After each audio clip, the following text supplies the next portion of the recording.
大家好啊，我係 Stephen Ken 簡先生。嗱，其實咧放咗工翻嚟，真係都覺得好攰，但係又要花1個鐘頭去煮一餐飯，又熱又焗，真係覺得好麻煩。但係我自從有咗我背後呢部，我叫佢做先至3 AI 智能嘅煮食機，咁就唔同啦。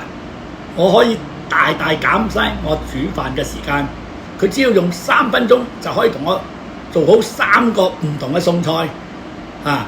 只要我將預先做好嘅餸菜放落嘅機裏邊，按掣閂機，佢就會自動可以3分鐘內就同我將3個餸做好啦。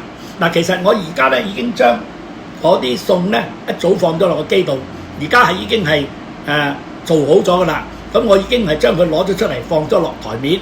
咁換句話講咧，嗱，我而家俾大家睇下，我而家做咗嗰3個餸咧就係一個就係叫做麻婆豆腐啦、排骨啦，一個係齋餸。咁你大家都可以睇到，呢3個餸已經係全部做好晒㗎啦。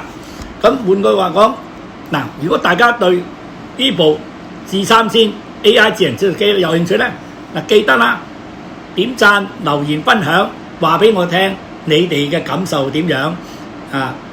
我會嚟緊喺我嘅 channel 裏邊咧，係做多啲唔同嘅菜式俾大家欣賞。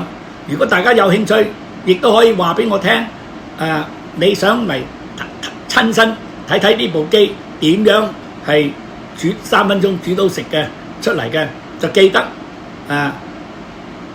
留低你嘅意見。